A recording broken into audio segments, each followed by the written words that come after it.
Dato' Sri Anwar arrives in Vladivostok.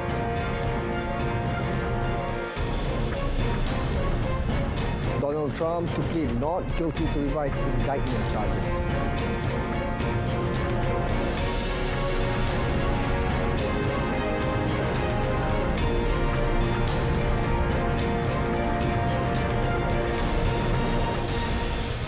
Good afternoon and Salam Malaysia Madani. I'm SAHIH and you're watching World Today.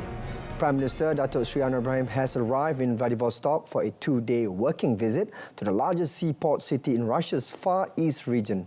The aircraft carrying Dato' Sri Anwar landed at Vladivostok International Airport at 8:33 a.m. local time. Upon arrival, the Prime Minister was received by the Malaysian ambassador to Russia, Dato' Cheong Lung Lai, while on the Russian side with the director of the 3rd Asian Department, Lumila Vorobieva, Vice Governor of Primorski region, Alexei Nazartenko, and Vice Mayor of Vladivostok, Daria Stegny.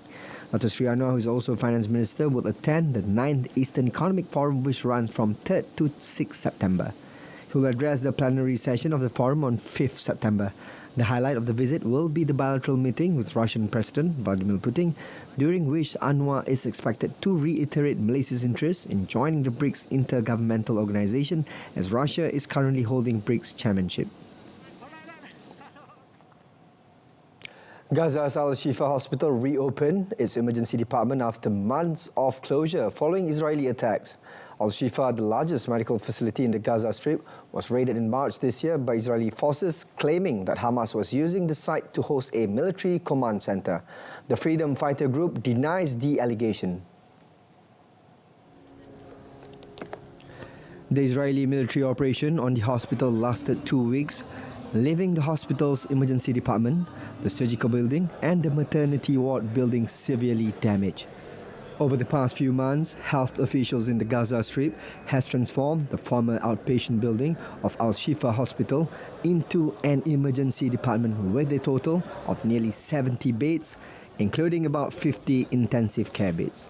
Israel's offensive has leveled much of the enclave of 2.3 million people. The Gaza Health Ministry says at least 40,738 Palestinians have been killed. Displaced people are living in dire conditions with inadequate shelter and a hunger crisis.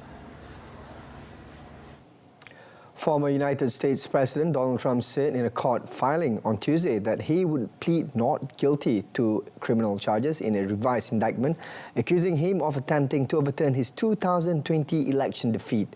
Trump, the Republican candidate in the 5th November presidential election, waived his right to appear in court and instead authorized his lawyers to enter the plea.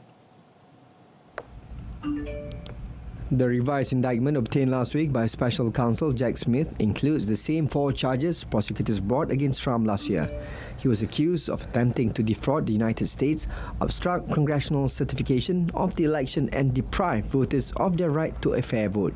The new indictment dropped and reframed certain allegations after the U.S. Supreme Court determined that Trump has broad immunity from criminal prosecutions over official actions he took as president. Trump appeared in federal court in Washington in August 2023 to plead not guilty to the charges in the initial indictment. Prosecutors and Trump lawyers are scheduled to appear in court on Thursday to determine next steps after the Supreme Court's immunity ruling. Outgoing Mexican President Andrés Manuel López Obrador announced on Tuesday the visit of Brazil's Luiz Inácio Lula da Silva to Mexico to celebrate the swearing-in ceremony of President-elect Claudia Sheinbaum. According to López Obrador, Lula's visit will also be an opportunity to say goodbye without adding more details. El lunes, que es 30, sí, ese día, porque va a estar aquí y viene a la toma de posesión de la presidenta. López Obrador, Lula da Silva and Colombia's Gustavo Petro coordinated diplomatic efforts to solve the Venezuelan crisis that arose from the 28th July election that both the Venezuelan government and its opposition claimed to have won. López Obrador pulled out of the three-way presidential initiative early in August. The announcement comes less than 1 month before López Obrador's term ends and Claudia Sheinbaum, who will take office on 1st October as Mexico's first female president takes his place. At least 51 people were killed and hundreds wounded Tuesday in a Russian missile attack on the Ukrainian city of Poltava in one of the single deadliest strikes of the 2.5-year war. Kiev said the strike hit a military training facility and a nearby hospital, though authorities did not say how many of the victims were military or civilians.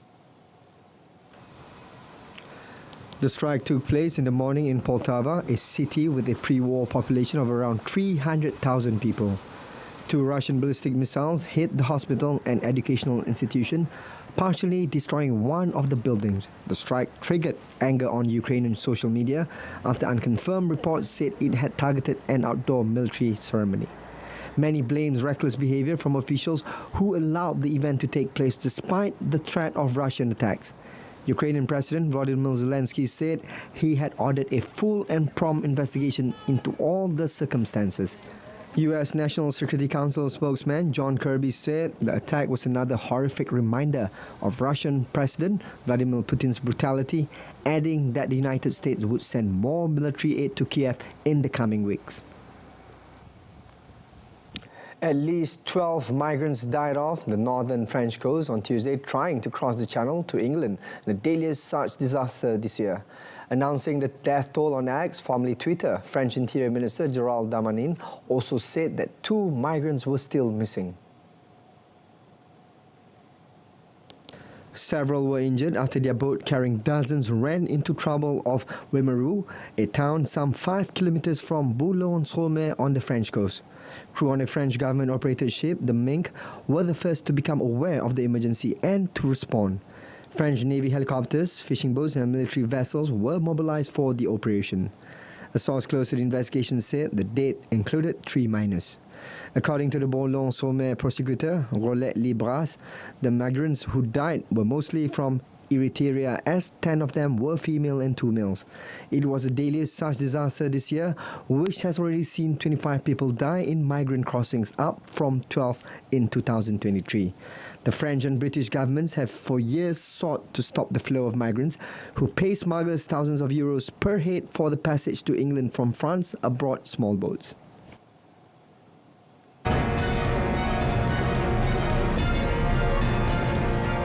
Coming up next, New Zealand increases tourist entry fee by almost threefold.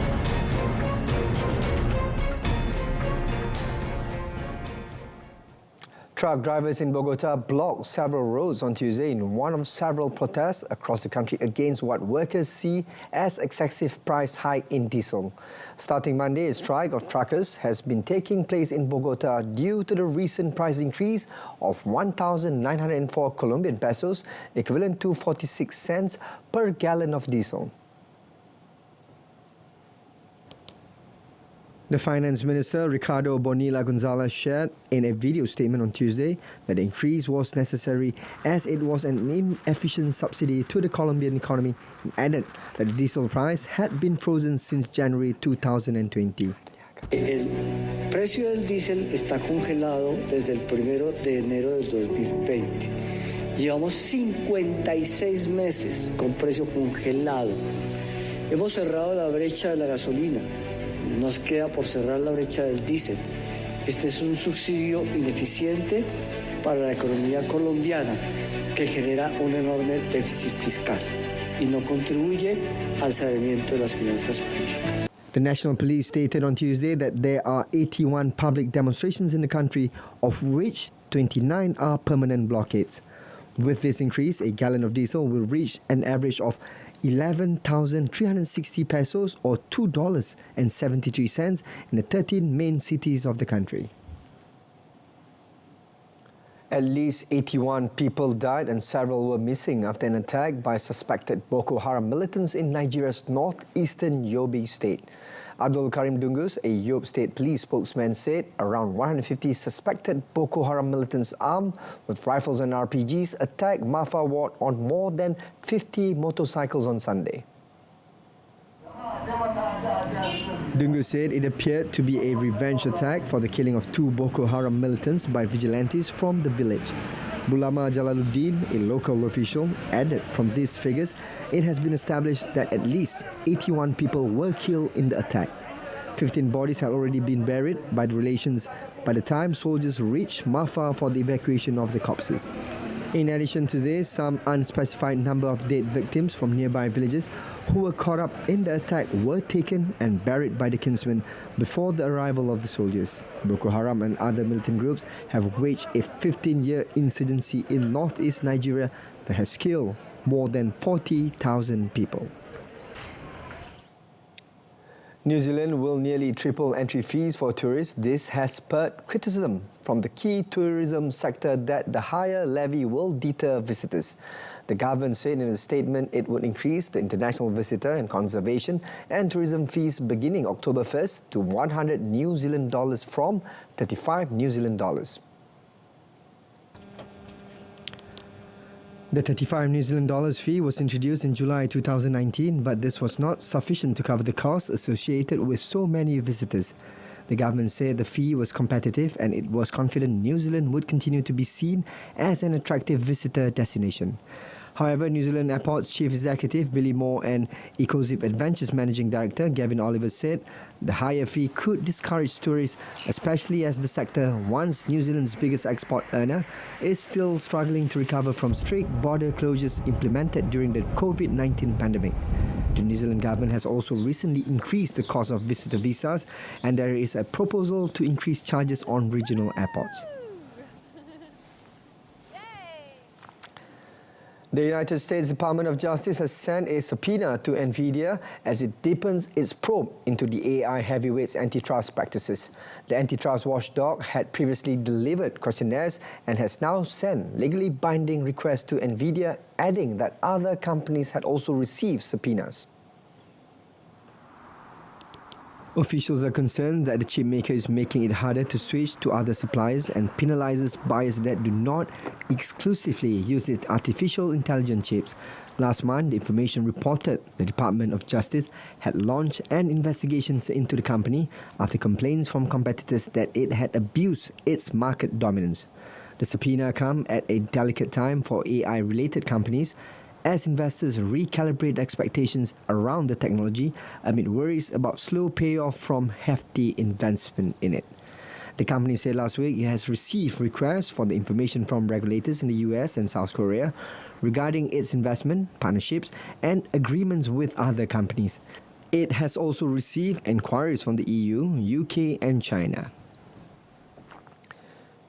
Ethiopian Airlines said on Tuesday it had suspended flights to neighbouring Eritrea because its bank account there was frozen. The carrier CEO, Ms. Fintasu, said the Eritrean Civil Aviation Authority had blocked money transfers from Ethiopian Airlines bank account in the Eritrean capital city Asmara. Eritrea had previously said it would suspend all Ethiopian Airlines flights at the end of this month. Flights from Ethiopia to Eritrea had resumed in 2018 after 2 decades following a peace deal and resumption of diplomatic relations between the two neighbours that earned Ethiopia's Prime Minister Abiy Ahmed a Nobel Peace Prize a year later. In a statement late on Monday, Ethiopian Airlines had said it would try to rebook affected passengers on other airlines at no additional cost or offer refunds. Ethiopian is ranked the largest airline in Africa by revenue and profit by the International Air Transport Association. The suspension of flights signaled that relations between Asmara and Addis had soured significantly, but the risk of conflict was unlikely for now. The two countries severed ties in 1998 when a 2-year war started over their disputed border. A California doctor and a woman charged with illegally supplying the drug ketamine to Friends star Matthew Perry before his overdose death will face trial in March, according to court documents released on Tuesday. Dr. Salvador Palencia and Jasvin Sangha, whom authorities said was a drug dealer known to customers as the Ketamine Queen, have pleaded not guilty to charges related to the October 2023 death of Perry. An autopsy determined that the 54-year-old died from acute effects of ketamine and other factors that caused him to lose consciousness and drown in his hot tub. Ketamine is a short-acting anesthetic with hallucinogenic properties, sometimes prescribed to treat depression and anxiety, but also abused by recreational users. Perry had publicly acknowledged decades of substance abuse, including during the years he starred as Chandler Bing on the hit 1990s television sitcom Friends. Palencia and Sangha are scheduled to be tried together in federal court in Los Angeles starting on 4th March. 3 other defendants have agreed to plead guilty in connection with Perry's death. South Korean actor Yoo Ah-in was sentenced by a lower court in Seoul to 1 year in jail on Tuesday on drug charges, becoming the latest celebrity to be caught in the authorities' crackdown on drugs. The court ordered Yoo's immediate detention after handing down the sentence, which included a 1-year prison term, a 2 million won fine, and a surcharge of 1.54 million won. Yoo, who starred in the award-winning film Burning and Netflix series Hellbound, was accused of illegally using propofol, a medical anesthetic, on multiple occasions between 2020 and 2022, among other drug charges. A series of drug-related arrests involving celebrities and heirs of conglomerates, or chaebols, as they are known in South Korea, has prompted authorities to vigorously pursue a crackdown on narcotics and increase customs inspections. His sentencing comes less than a year after actor Lee Soon-Keun, who starred in the Oscar-winning film Parasite, was found dead in an apparent suicide after facing police questioning 3 times over accusations of illegal drug use.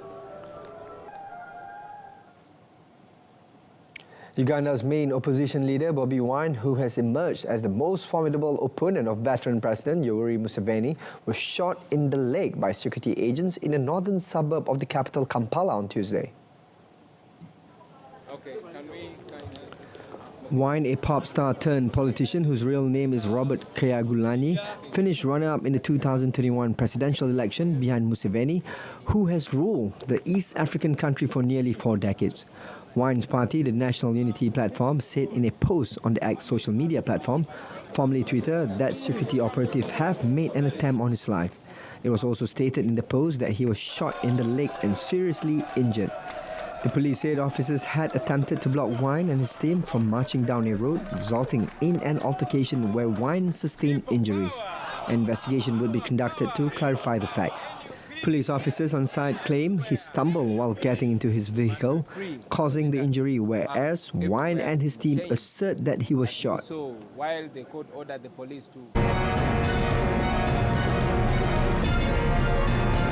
Still to come in sports, Ziyad forced to settle for silver in shot put Paralympics.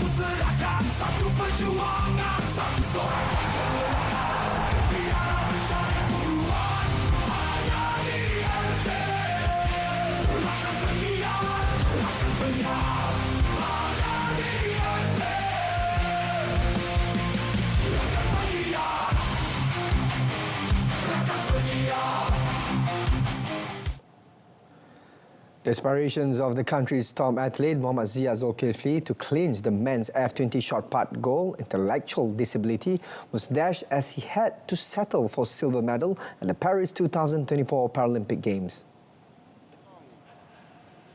Ziyad started the competition at the Stade de France with a throw of 16.75 meters, followed by a second attempt of 16.66 meter.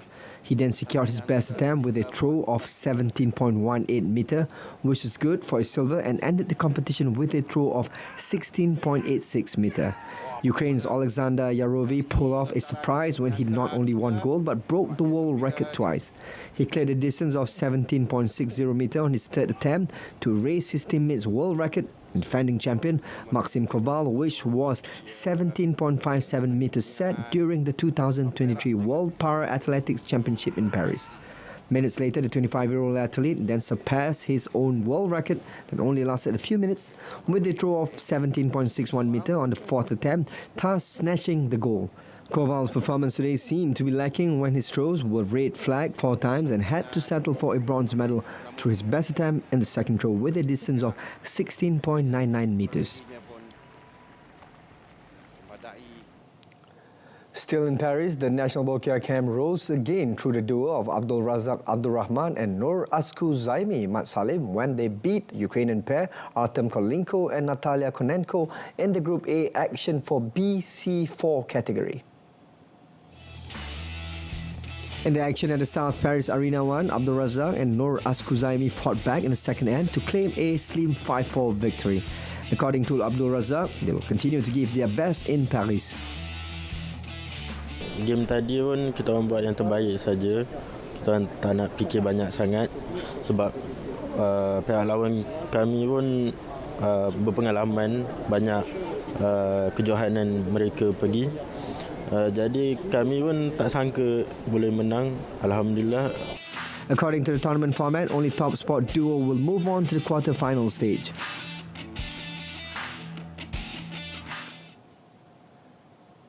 Giovanni Felipe from Mauritius destroyed the country's track and field athlete Muhammad Amar Aiman for Noor Nazmi's hope of a medal in the T20 men's 400 meters intellectual disability at the Paris 2024 Paralympic Games after pipping him right at the finish line. Muhammad Amar Aiman made a strong start and was in the top 3 position before Felipe accelerated in the final 10 meter to grab bronze at the Stade de France. The 22-year-old athlete making his Paralympic debut clocked 48.38 seconds to finish the run in 4th place and 0.08 second behind Felipe, who finished third with 48.30 seconds. John Sebastian Obando Asperlila from Colombia raced away with the gold medal after clocking 48.09 seconds, while David Jose Pineda Mejia from Spain took the silver with a time of 48.24 seconds. Muhammad Amar said his body felt sluggish after being in the call room for a long time before starting the run here. He said the situation apparently affected his running pace, plus also with a feeling of nervousness performing in front of a large audience in the stadium. Thus, he hoped to improve his performance and remains determined to bring home gold for the country if he performs at the 2028 Paralympic Games in Los Angeles.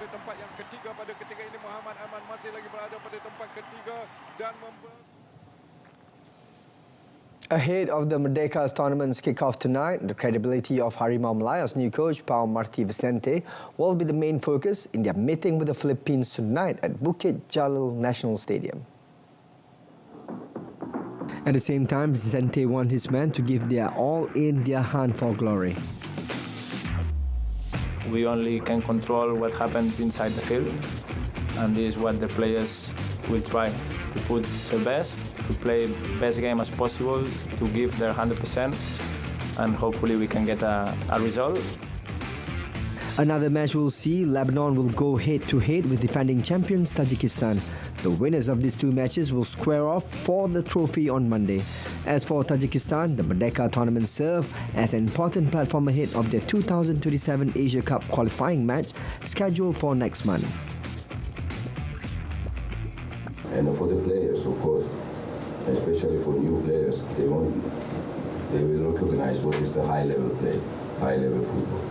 Because those players are from local league, and they have a good chance to perform. And this is how you want to build up without big pressure. You play against tomorrow very good team. Tajikistan emerged as champions of Merdeka tournament in the previous edition following Malaysia's 2-0 defeat during the final match. We try to. Taylor Fritz and Emma Navarro reached their first Grand Slam semi-finals at the US Open on Tuesday, boosting home hopes of a double American title party this weekend.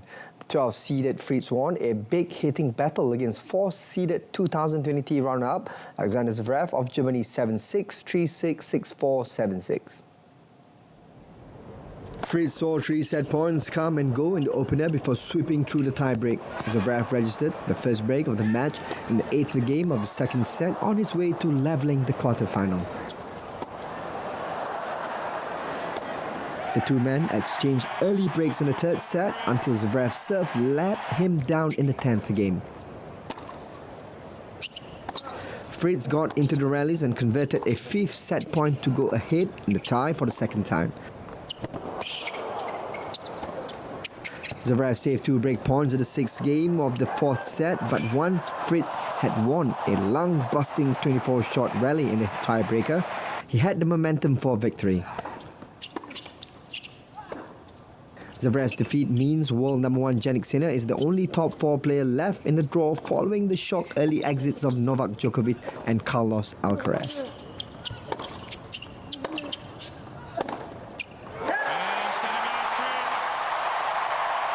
Another local, Emma Navarro, also broke through to a maiden slam semi-final by defeating Paula Badosa of Spain 6-2, 7-5 after trailing 5-1 in the second set. Navarro, 23, swept through a 29-minute first set with breaks in the second and 8th game as 10 Badosa was undone by 16 unforced errors to the mirror, 5 of her opponent. The 26-year-old New York-born Spaniard hit back and raced into a 5-1 lead in the second before her game fell apart, with Navarro taking the last 6 games of the match. Badosa, who was on the brink of retirement due to a back injury just 3 months ago, finished the quarterfinal plagued by 35 unforced errors where Navarro had just 15. The 13th seed will tackle second-ranked Australian Open champion Aryna Sabalenka, who demolished China's Olympic gold medalist Zheng Qinwen 6-1, 6-2 for a spot in Saturday's championship match. Spain's Marcelo won stage 16 of the Vuelta at Espana with a late breakaway, while Ben O'Connor's lead in now razor-thin with Primoz Roglic just 5 seconds behind. In the final 5 kilometers, Soler saw an opportunity to surge ahead and open up an unbridgeable gap at the front, with Italy's Filippo Zana and Britain's Max Poole taking second and third respectively. Slovenian Roglic sensed an opportunity in the rainy mountains from Luanco to Lagos de Covadonga, finishing 11th, 9 places ahead of O'Connor, cutting nearly a minute of the Australians' overall lead. Belgian rider Wout van Aert was forced to withdraw from the race following a crash during a descent where he sustained injuries to his legs and arms. The accident occurred with more than 50 kilometers left in the stage. At the time of his withdrawal, the 29-year-old was leading both the points and King of the Mountains ranking. Van Aert has endured a tough 2024, suffering multiple fractures after a bone-crunching high-speed fall in March in the Tour of Flanders, which forced him to miss the remaining spring one-day classics. Roglic, meanwhile, has put himself in a strong position to claim a record-equaling 4th Vuelta, which finishes with a time trial in Madrid on Sunday. Tahniah kepada kontingen negara yang meraih pingat emas dalam sukan Paralympics Paris 2024. Syabas daripada RTM, penyiar rasmi.